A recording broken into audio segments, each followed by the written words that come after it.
right, we are live. Strong Island Scene, debut, premiere.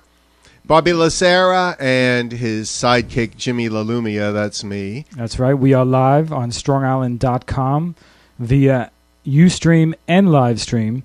So I just want to say one thing. We're starting the show, but I just want to say the call-in number for the show is 516-945-9099. So at any point, if somebody wants to call in and let us know what's on their mind, that's the number, 516-945-9099. You can also Skype us, strongisland.com. And my BlackBerry's on right now for Facebook and Twitter and all that sort of thing. That's it. So any kind of snarky remarks and comments. So this is a new moment for Strong Island, which has had a series of programs happening every night, constantly on the website. And this is the first official non-music talk show, although we will be talking about music. We will be talking about the entertainment business, the industry, gossip, celebrity stuff, what have you.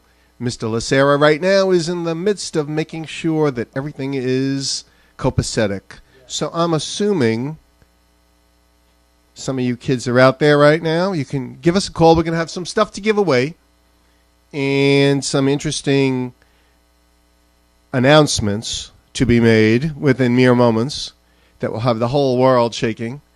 We're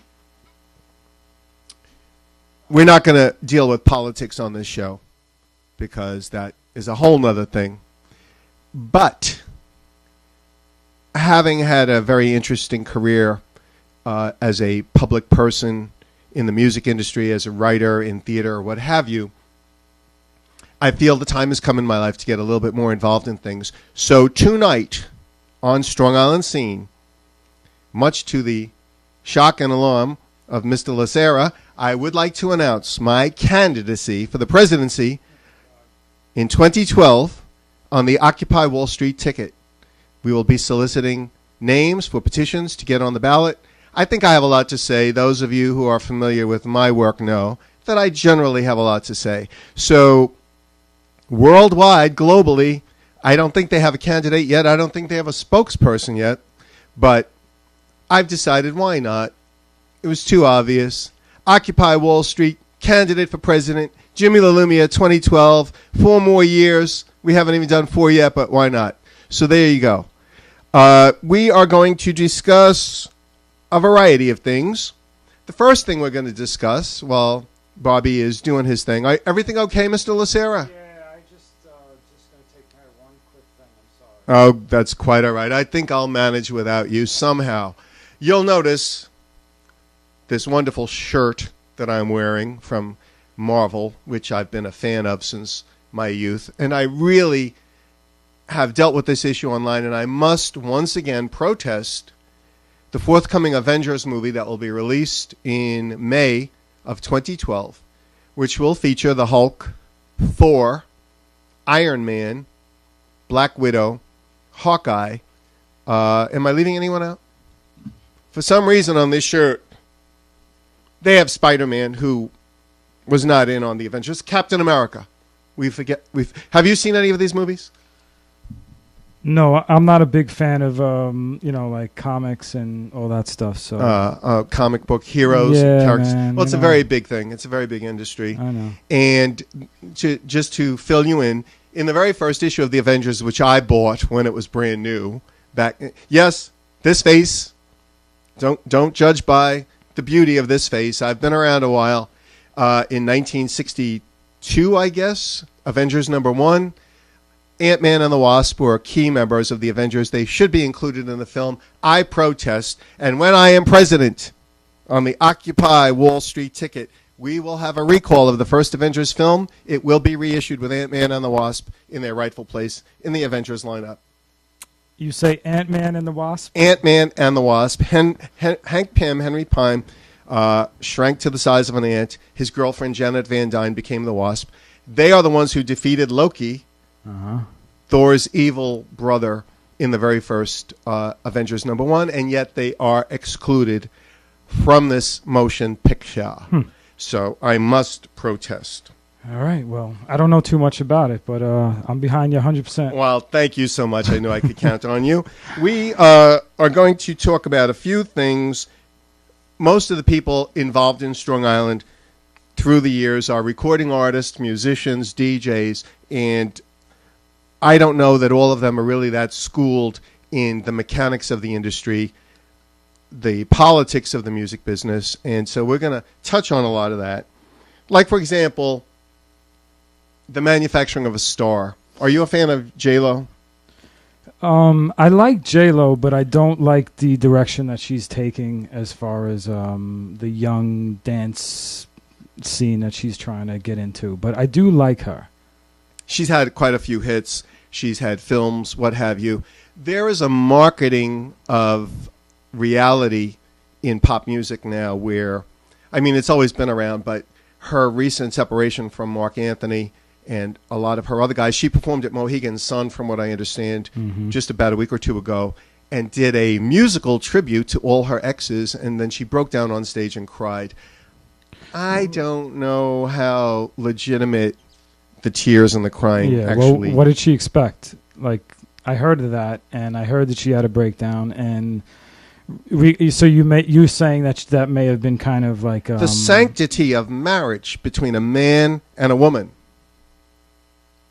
as a marketing tool. Can we say Kardashian? Mm-hmm.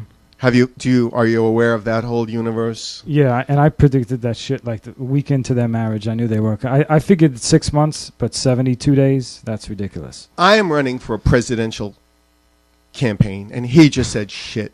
Now, I really apologize. We wanted to do a very legitimate show here, my punk rock past, but, it has nothing to do with you. You're not, I know, you're not endorsing me. I understand, but I feel the need as a candidate there may be some more to express my alarm, from my old days with my punk rock records, and I'm trying to clean up the act just a little bit. But let's face it, Kim Kardashian got married to merchandise a TV special on E! Entertainment Network with whoever. What is the guy? A football player? A basketball player?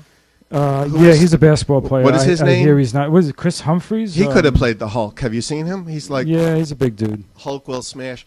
And basically, she made a ton of money on the wedding show, which was broadcast again just last night on E! I think it's disgraceful, but I did DVR it, and I will watch it when I get home tonight. I didn't watch it. I don't plan on watching it. That's my job. That'll be my half of the proposition for Strong Island Scene, which is what you're participating in, you're experiencing right now.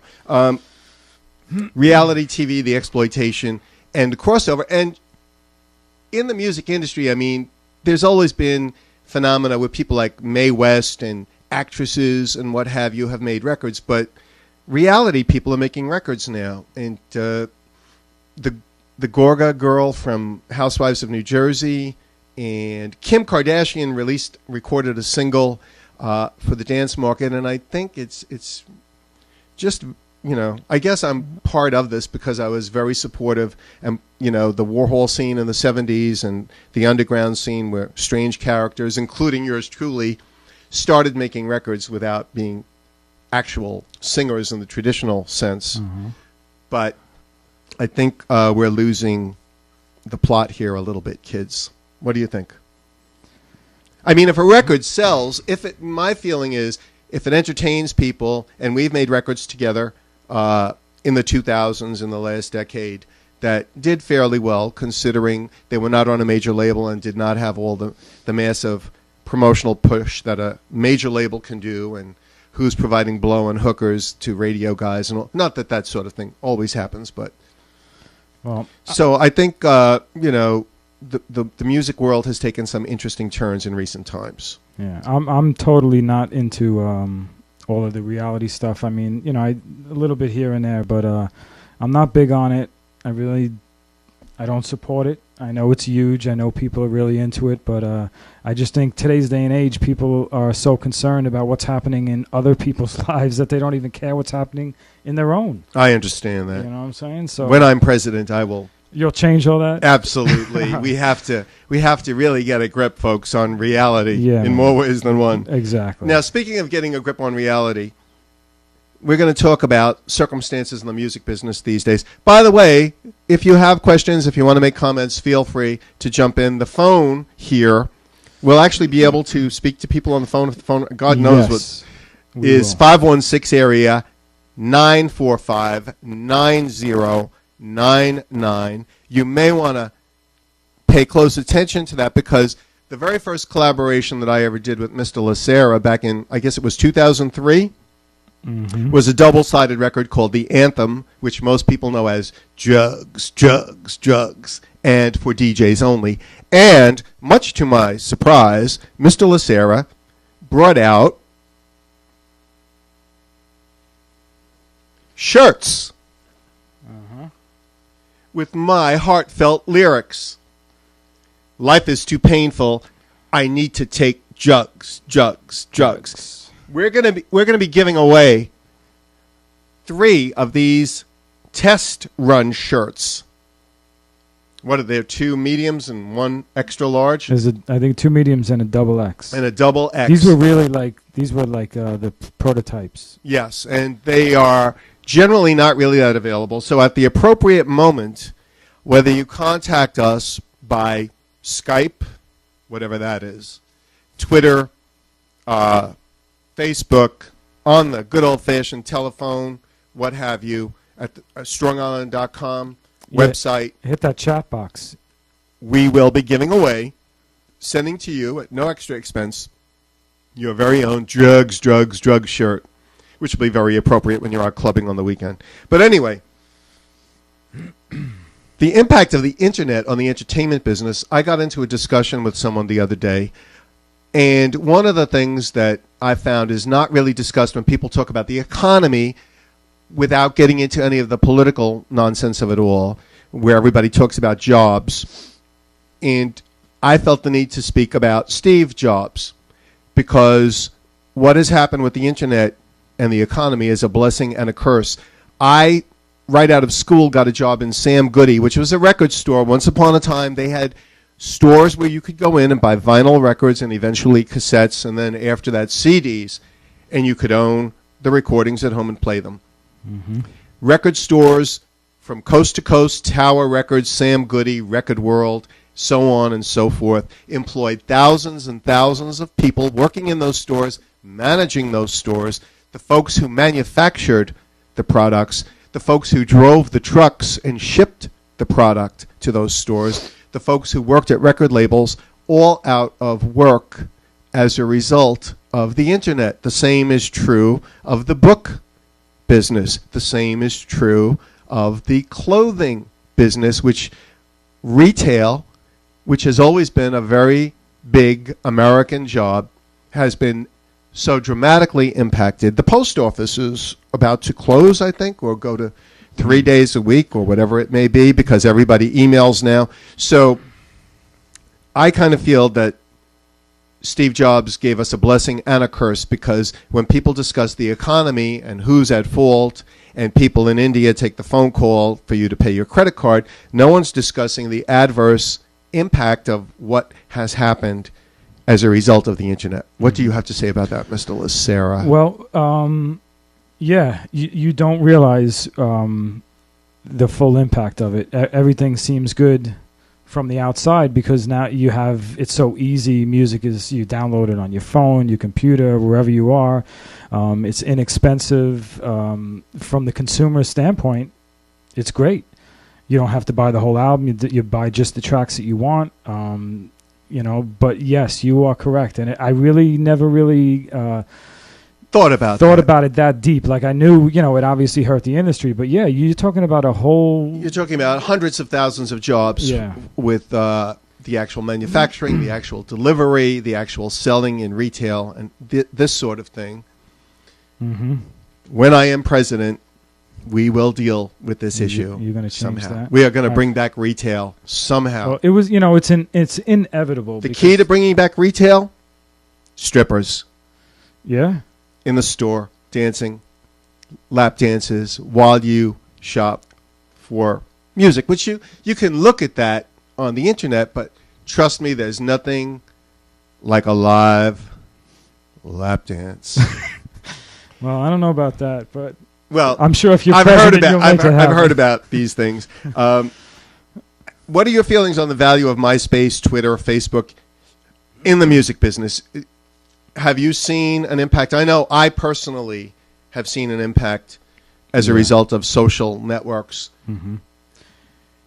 Not, the gatekeepers used to decide who got on TV shows, whose record was going to get pushed, whose record wasn't going to get pushed, whose record would get heard, whose record wouldn't get heard. And now there's access, there's information going back and forth between people, that people contact me concerning records that I made in the 1970s with the Psychotic Frogs.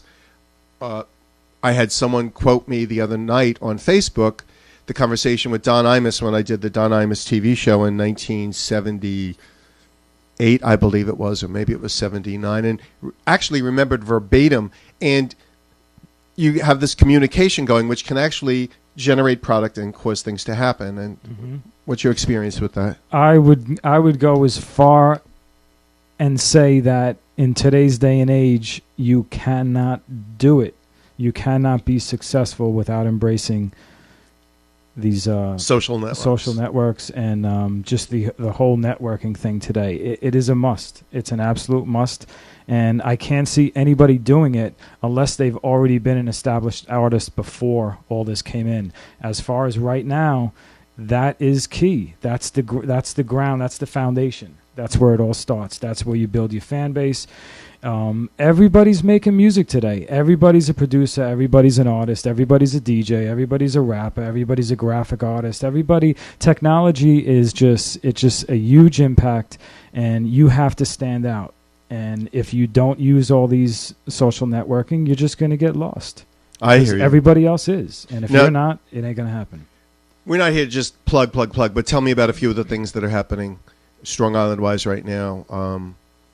I think you mentioned Pegstar has a... as far as musically, as Strong Island Records. You got some stuff coming? Yeah, we have stuff coming out. We have something that just came out, a single. It's like a house trancey type of... it's an EP. It's from Alex Roman. And you can go to strongislandmusic.com and you can actually... all of our releases are on there, so you can check them out. You can listen to them. There's a link to iTunes, and if you want the physical CD, there's a link to the store, shop.strongisland.com. But we also have something coming out from Pegstar. It's a hip-hop R&B type of album, and she's really good, man. So look out for this girl. She's no joke. And we're gonna have a continuous flow of stuff, but basically everything electronic, hip hop, R&B, reggae, dance, and just that whole vibe of dance music, rhythm crossover. That's what we're all about. And we release everything right into iTunes. It's in the system, and we're doing it. And you are Strong Island. We are Strong Island. You may find bootleg, like those Coach bags that are like $30 when they're supposed to be $2,000. You may find bootleg Strong Island studios and things like that in your travels, but make no mistake about it, this is the original, the one and only real Strong Island. Yeah, since 1988, and we have been commercially releasing products since on the Strong Island label since before 1994, early 1994. So now we're trying to limit. What is our time frame here? Because I want to make sure that. Let me check my. We've gone 20 minutes already. So. Excessively expensive BlackBerry. Okay, very good. So we're 1/3 into it. We're 1/3 into it, and one of the things that I think for this debut show, because we're just working out the kinks with this first show, is to share some of our own personal experience in the music business. We were talking about the value of MySpace and what have you, and as opposed to the olden days. Now, you've had experience with labels like ZYX in the past. Oh, yeah. I've been screwed many times. Okay. And I was going to say F you.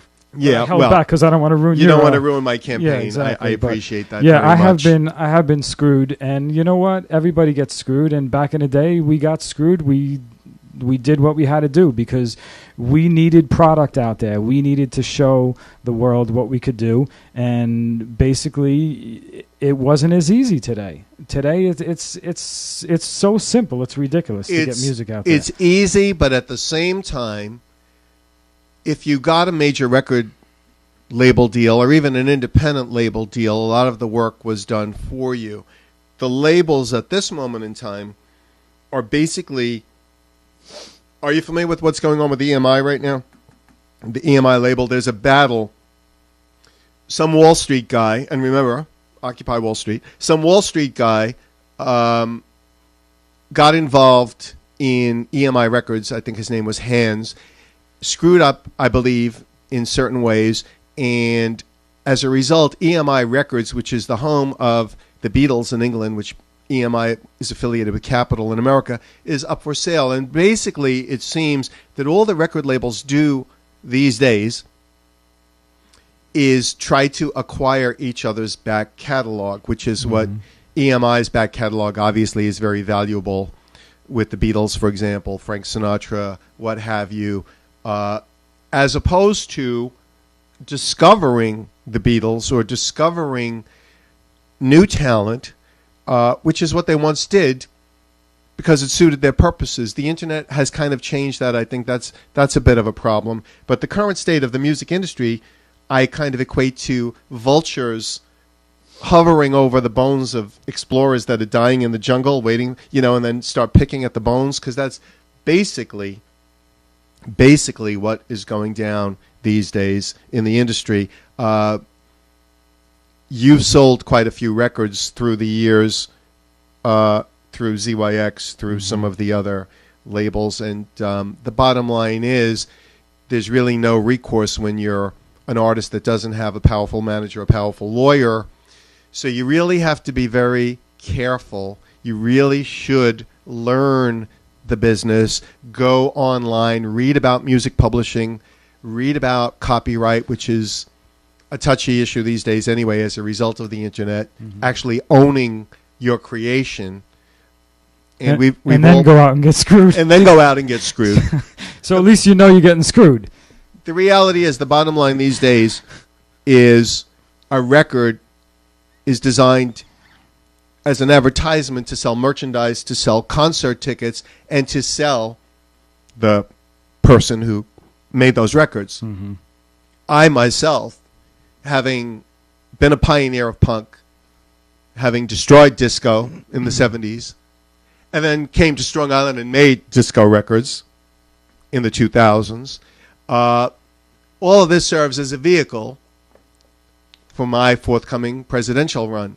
So there are various things that you can get out of the records being more of a tool rather than the main thing, which in the old days, someone would sell 10 million records, and hopefully the label would do a proper accounting, and they'd get a new car and a nice house and a serious drug addiction and all this sort of thing that comes with the success of being a recording artist. And it's... I'm just saying, I think it's more, I think with the younger generation today, it's more automatically about the money. And it's really not about the love of making the music first. I think all these kids today have they don't want to just be a successful artist. They want to be like this pop icon or something like that. And it's just like... Do you think it's about the money? You really think it's about money? Yeah, I do. You don't think it's about look at me? I think you look at all this reality TV, and you look at the Kardashians, and you look at all the money just all these luxuries, and I think it's all about that. Everybody wants to live like a rock star. That's what it's all about. But the average kid who makes a YouTube video and then downloads it onto YouTube and shares it, isn't it more a $10 word coming up, narcissistic? Or is it narcissistic? I think it might be narcissistic. Yeah. So I did a $6 version of a $10 word there. Look at me. And there is so much clutter, and not to offend any of you who currently have videos on YouTube, as we do. I think the plot has been lost. It's not even so much about business for a lot of people as it is look at us. We're on TV now. So you think it's more of just being famous? Yes. I think it's always been about being famous, which is why people have allowed themselves to be screwed by the record industry. Or if you're a female model trying to make it in the modeling business, literally getting screwed to make it in that business. It's a very, very difficult business, and people, by their nature, want to matter, want to leave something behind, besides if they have children or whatever the case may be. Every particular thing you do will still be around. Nothing freaks me out more than I was in Barnes & Noble the other day looking for a new book about MTV that just came out called I Want My MTV, which is a great chronological study of MTV. And there was a giant book called Disco, coffee table size, beautiful looking book. And sometimes I get credited for my infamous Death to Disco period, and sometimes I don't. And I opened up this book, looked in the index, sure enough, Death to Disco, and bingo, there we are. And that kind of is an exciting thing. It would be more exciting if it were monetized and there was actually, but again, that sort of thing comes down to what you choose to do with it, if you can exploit that sort of thing properly or not. Well, I think it's also, when I go back to when I first started, the joy of hearing something that you made played on commercial radio, that alone was everything. Exactly. You know? Yeah. And as that happened time after time, that didn't do it for me anymore. Right. So then it became more, okay, that's great, but I want to have something to show from this, People would hear my song playing on the radio, they'd see it on compilations, and they think that, this guy's making a lot of money. Oh, you know what I'm saying? Like, you don't have to tell me. It's not always the case, During the Psychotic Frogs period, I managed to get the Death to Disco single played on the old 77 WABC AM Top 40, which was the equivalent of what a Z100 or a BLI would be right now, with a stunt. And that being the only punk record of the punk genre to ever get played on what was a very conservative Top 40 station by the time we did it. The Don Imus TV appearance, what have you. Money out of any of that? Not really, not so much. The one thing that I think that worked in my favor is when I did the first record with the band, I put my name out in front. I was a fan of Motown back then, Smokey Robinson and the Miracles, Diana Ross and the Supremes, and so I tagged my name on up front, and that actually, egotism worked in my favor. And when we did our Strong Island collaborations, we continue that same thing. So you can build a legacy that way, but you have to then be motivated and be able to. Whoa, I pulled a Tina Turner there for a second. Be able to actually do something with it. Our own personal experience in the music business, if we talked about it, we would fill up the whole hour, I'm sure, with horror stories. But the bottom line is, if you do actually long for a recording career outside of the zone of Simon Cowell and The X Factor and American Idol, which if you really look at that, with the exception of Kelly Clarkson and Carrie Underwood, there have been, I think it's been 10 or 11 years of winners and runner-ups and what have you. Adam Lambert also, I have to include. Yeah, I was about to say. And a lot of the runner-ups actually did better than the winners in certain situations. So it actually, the programs actually make the whole process of recording and becoming a name in the industry a cartoon. It's a contest. And the record industry has always been a very competitive contest, no doubt about it. But it sends the whole wrong signal of how things are done and how, a band or a solo artist gets off the ground. And it's not by having judges sit there and arbitrarily make their comments about you. And the comments very frequently aren't even that legitimate. The comments sometimes are made because it's good TV, because it'll be good for the show, in the same as Kim Kardashian's marriage, I think, was more about making her zillion-dollar deal for the marriage to be broadcast on E, and the more zillions of dollars that she made by selling photos of the marriage to all the tabloid glossy magazines. I think, and a lot of people are discussing it now. I had brought it up from the very beginning, but now it's actually a point of discussion was this whole thing a publicity stunt? And as a result, what was once a somewhat pure business has become one big publicity stunt. Well, I mean, that whole situation, you know, you have people following her, and people get really into this, you know what I'm saying? Like, it's like they're getting married to him, you know? And I think a lot of girls are disappointed in her because it's like they almost believed in it more than she did. A point of care navigator. Wow. So another county heard from. Okay. But you know, I think it's a disgrace. Well, I really do. I think it's a disgrace. I think anybody gets married after you know that short amount of time, they didn't discuss anything. I was like, all these problems they're having now, that shit didn't come up before they got married. I just don't get it. It was an excess amount of money that went into that whole thing. People travel all over the world to come to this wedding. And then people in other places, like Kardashians are American royalty. American For the royalty? record, he said shit again, by the way, Well, for those keeping count. Why do you think those people came to the wedding? Because they want to be a part of it, I guess. They wanted to be a part of what? Of the whole hoopla. They wanted to be on E! Entertainment Network. And then they wanted to say that they were there. They just want to be there. Well, they know that by being there, it's one more television appearance. It's one more, you know, everybody's trying to build their own brand, which I think is hysterical. A lot of the housewives, the New Jersey housewives, the Manhattan, New York City housewives, the Atlanta housewives, everyone is determined to build a brand. And the funny thing is, they will, after being on for one season, start a shoe franchise or a dress franchise or what have you, and people will actually buy the stuff. In the same way that people are now moaning about what happened with the Kardashian wedding and what a joke it is, and yet they watched it, and yet they will continue to follow every little nuance because we're hooked. The American consumer has been hooked since even before television was invented. Me. Well, but you're hooked on other things. Did I mention the drugs shirt? No, I'm just kidding. Why don't we put it?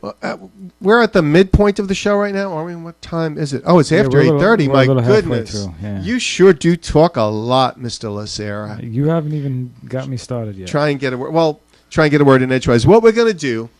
We have these three T-shirts. You're supposed to be talking while I do the Vanna White thing. I said T-shirts. Anthem shirts. Drugs.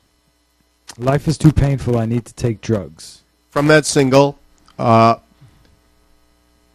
us, email us, right. Twitter or Facebook or whatever. There's two mediums and a double X. The first people to hit us up any way you can, they're yours. Exactly, right? And then we'll figure out mailing and what have you. If you miss it, it's too late. Exactly.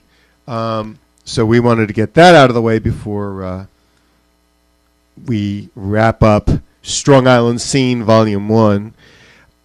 But getting back to the music business and our involvement, I have to mention that Strong Island Rocks, which was a label that got incorporated here because prior to this, Strong Island was primarily dance and then hip-hop. Mm-hmm. And when I did a Psychotic Frogs reunion in 2006, a mini show that we did at a fundraiser for the Max's Kansas City project, which our good friend Yvonne Sewell Ruskin invited us to do. We have the video for New York City song up on YouTube, which is closing in on 54,000 or 55,000 individual views right now. Mm-hmm. And the Live at Max's 2.0 volume will be available on Strong Island Rocks as a digital download on iTunes and what have you.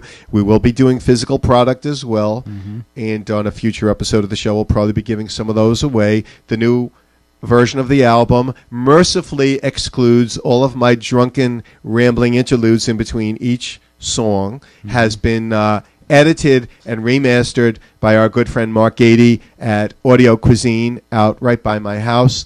And very, very rock and roll. And so you can look for that as well, because Strong Island covers all the bases with music. And what was that? Is that? Oh, that's our egg timer. Is that our egg timer? No, that's not our egg timer. Oh, it's not our egg timer. Okay. We were going to time each subject that we were going to discuss, and I guess that didn't work out quite so well. We just switched camera views because we just had a technical issue. Are we on right now? Are we? We're on. We are. Okay. But I was so prepared. And all righty. So I no longer see us there, but I'm assuming we're over there right now. So it's what they call the long shot in TV talk. And what am I? Oh, and Daisy is our first guest, our first official guest. We're going to be having people from radio, people from the recording business, and people involved in the entertainment business in various ways. Hopefully we'll be getting sponsors, because right now I'm drinking some pure water. We'd love for Poland Spring to be up here, but just like Simon Cowell with the Pepsi in front of him, we are very open to sponsorship as Strong Island scene grows. This is Walgreen, by the way. So is it Walgreen? I wouldn't mind being. Oh, okay. I'll take presidential endorsement money from them. But we would, we are open to sponsorship and any particular things that you want to let us know about that we can share with the world out there as time goes by. Yeah. But well, this is basically the pilot or the test run. Exactly. Only it happens to be live. Yeah. Exactly. So that's what I'm saying. We're not playing games. We're not rehearsing beforehand. We just wanted to come on, get this show going, and just start it, So now let me ask you. Yes.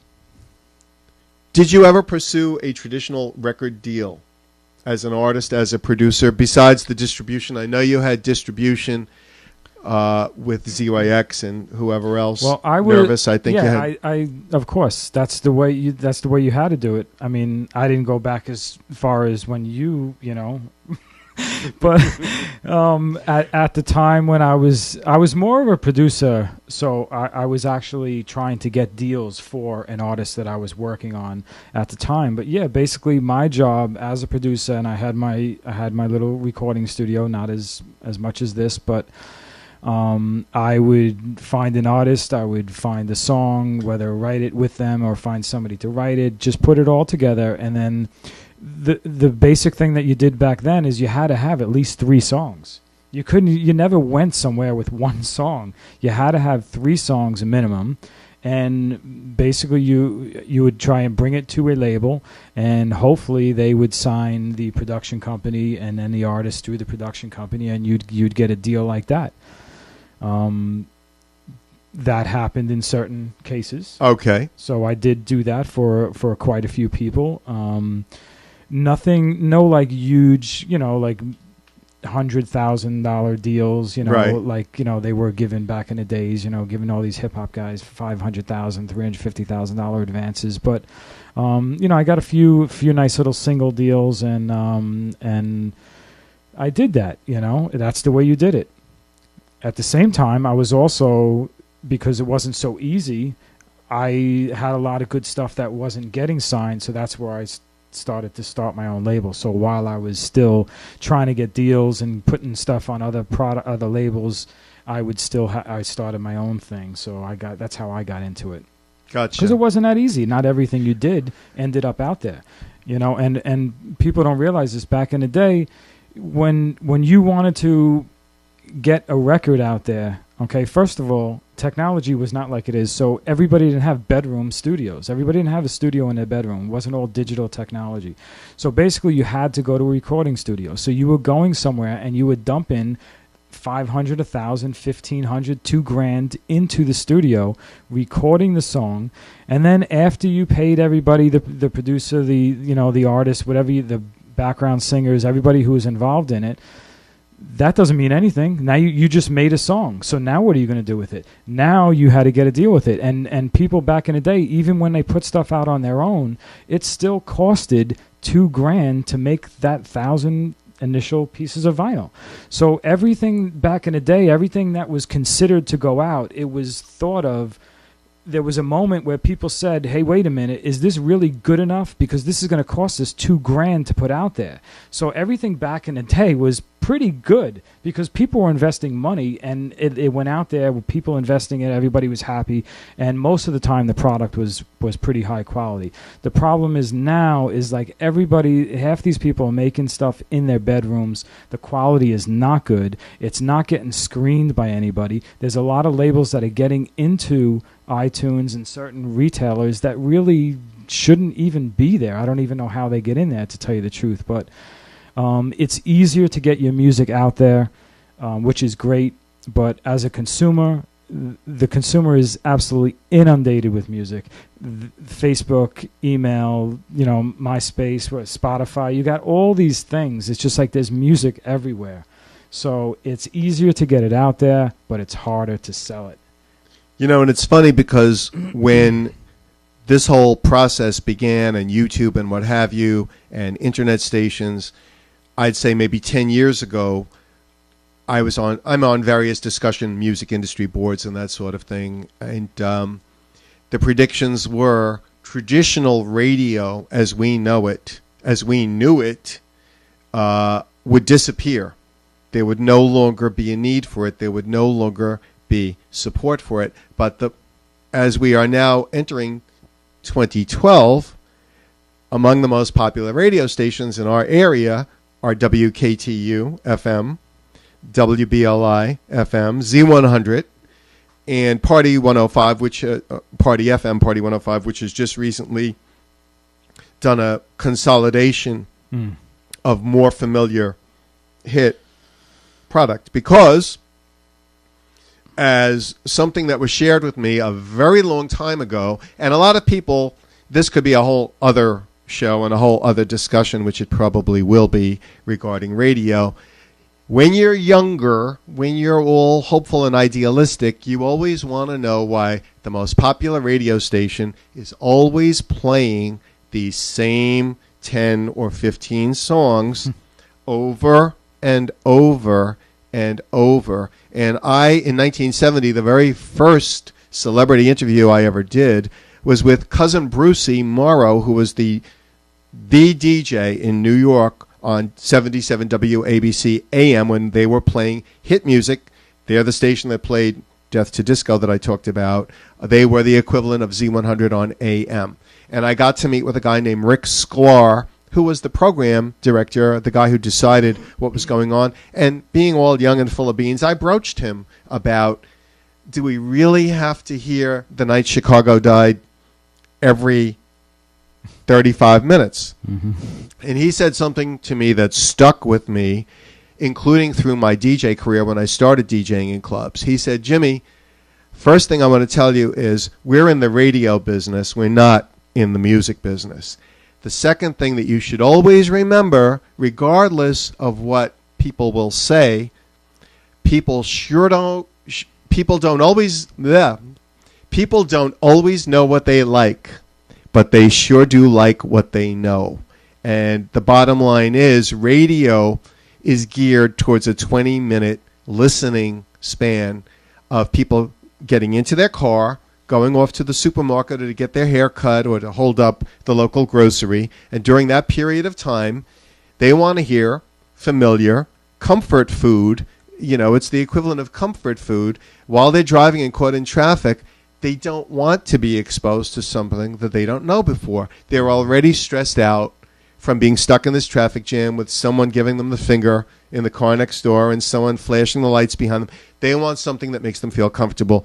And as Top 40 Radio has proven for decades, people don't always know what they like, but they sure do like what they know. And it's very, very difficult to break through.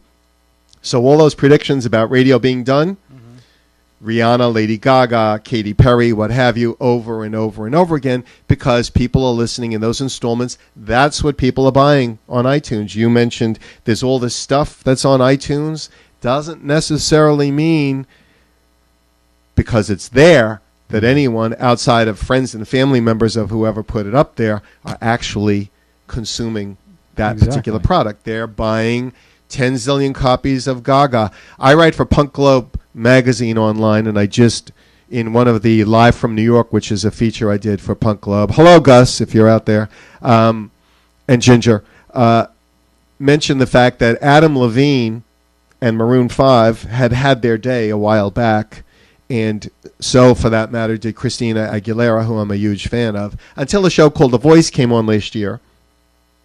And they are two of the judges on The Voice. Mm-hmm. And as a result of that show, they got to perform a new single called Moves Like Jagger, which was Maroon 5 with Aguilera along for the ride. And the record's been number one on iTunes. I don't think it currently is now, but I believe it was number one and on most top 40 stations for about 6-7 weeks, which is really unheard of.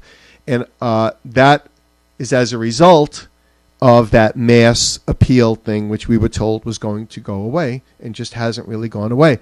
Would that record have been as huge? Would radio have looked at Maroon 5 if he was not on this very successful show? And Aguilera, the same case, having a number one long after their expiration date on the milk carton was supposedly gone. So the media, just as in the days of the Ed Sullivan Show, when he'd have the Beatles or the Supremes or the Rolling Stones on there, and the next day the single they did would be number one in the country because everybody ran out and bought it. And then also, isn't who's the country judge on that? Blake Shelton. Isn't he doing the Footloose song? He did a Footloose song, and also the new single that he debuted went to number one on the pop chart as well. So you have Christina Aguilera and Maroon 5 get rejuvenated.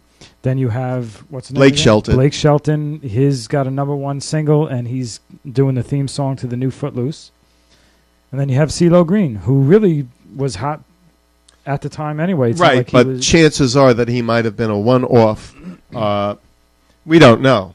And he actually hasn't really had another really big single. I think that was a huge song.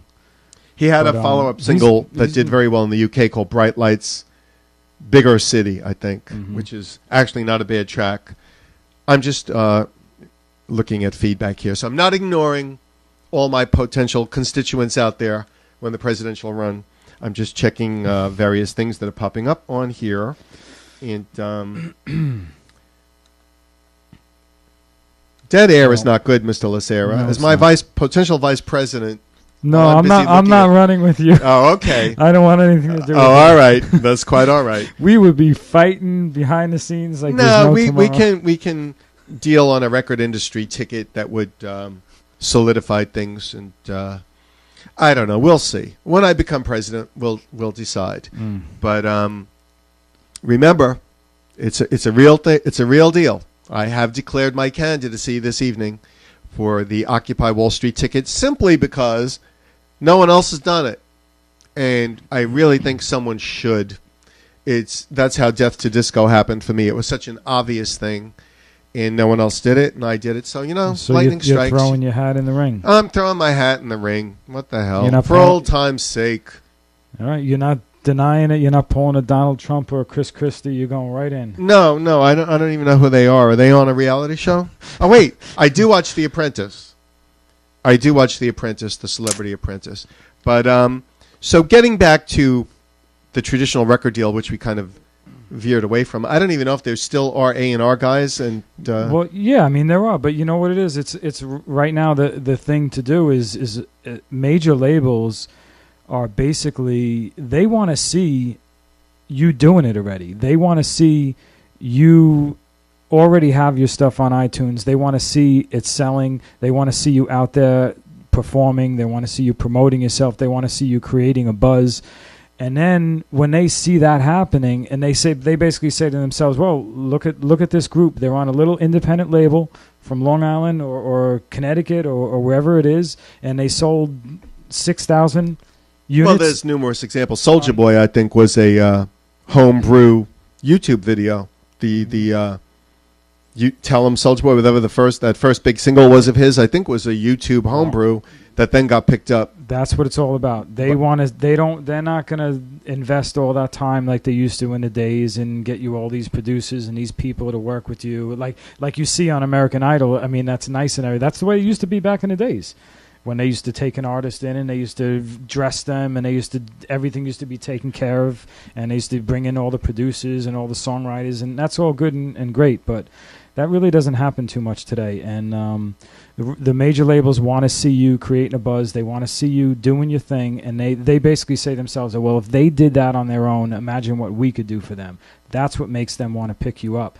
And most of the labels, they already have all their production companies signed. So it's like you're not really trying to get in with the label. You're trying to get in with the producers who are signed to that label. Well, that's always been the case. At Motown, everybody wanted Holland Dozier Holland to write a song for them, or in the early 70s, Bowie was writing songs for, producing Lou Reed, Mott the Hoople, and you always try to be, Jay-Z is a magnet right now. There are certain magnets out there that attract people to a label by being associated with the label, and that will always be the case. Getting back to the American Idol thing, which you just mentioned, though, one thing that gets lost in the sauce is how many of the artists that got signed as a result of American Idol that were dropped within the year after the signing. So the whole thing is a bit of a sham. The whole thing is a bit of a false promise, because you won the TV show, you got your 15 minutes, as Andy Warhol used to say, and once the 15 minutes are up, they haven't really bonded with you as an artist the way A&R guys used to do, because they believed in you. They bonded with you because you got this exposure on TV. They're going to try and crank something out and hope that... And they were fine. They were committed, contractually committed exactly. to deal with the whatever number one through the top six or whatever. They were obligated to produce them and put out their product. That was more in their favor, because some of those folks who might not have been the best could have gone somewhere else. They didn't want the opportunity. Like Adam Lambert. For them to go. That other kid who beat him, I forget what his name was. Oh, my God. He should have never. I don't remember his last name. And even this year, either. That kid Scotty, he's good and everything, the country kid, but in my opinion, he's not American Idol. But the labels, while making sure that they owned you, just in case, as a result of the TV exposure, you'd get some activity, they also obviously made it available in the contract that they could drop you within a year's time or so, which they have done with a great majority of the primary winners. I think the kid Lee DeWise, who was on about 2 seasons. Hicks. He got dropped. Taylor Hicks? Taylor Hicks got dropped. This Lee DeWise kid who had like maybe a year of having stuff out, which that particular season I think was not the very best season. But that's got to be pretty heartbreaking, pretty embarrassing to have an audience of 26 million on television, and to be dropped and have it announced on Facebook, RCA, whoever, 19 Productions just dropped Lee DeWise, and no, don't look good. And then where are they? I mean, doing local gigs in their local town in a local club, and it's a heartbreaking business. It's a very difficult business, and that's one of the reasons why I have elected to move into the presidential. Wow, you really like working that. Huh? Well, I mean, everything, all roads lead to Rome, and this television series, this internet TV series, ultimately will be a vehicle for my presidency in this country, because America needs me now more than ever, and the Occupy Wall Street ticket as to who I will pick up as a running mate remains to be seen. If you'd like to apply to be a running mate candidate, you can let us know that Hit him up on Twitter. Facebook him. We are going to be bringing you the latest views and news. Initially, I think we're doing this monthly initially. Yeah, we're doing it once a month. We're going to do it the first Wednesday of every month. Right. So on the very next program, we will have a guest. I'm in discussion with several folks who've expressed interest, some folks that you know, but until it is solid, we're not going to go there. But I don't know where we're going to put them. Maybe we'll just kind of No, don't worry. We'll work it out. I'm going to put a table right over here. I'm just busting your chops. As you know, without using profanity, as you have done on this program. Bust my balls. Exactly. That's exactly. That's not a bad word. You can say we balls. will remind you. We haven't looked at the results because we've been busy yakking. That those drugs shirts with the Strong Island logo and what have you are available for the first 3, or I don't know if we'll do it at random if it winds up to be more than that. We're not going to do it right on the spot because this program will be available to be seen on strongisland.com immediately thereafter, and will wind up showing up on YouTube and elsewhere as part of our global domination. Okay. What would you like to add to this experience, this first... Before we close, I would just like to tell everybody who's listening, please make a profile on strongisland.com. Put a picture up there, put some videos, and we need you to be connected with everything that's going on here, okay? We have tremendous amount of shows, live shows, there's music, we got clothes. We have people from all over the world who are registering and making profiles, so please get on board and become a part of the community. And it very well could lead to becoming a Strong Island recording artiste, depending on... Things are happening. There's things that are brewing, so be involved. Definitely make a profile and follow us on Facebook and follow us on Twitter. Exactly. So, in summation, J-Lo,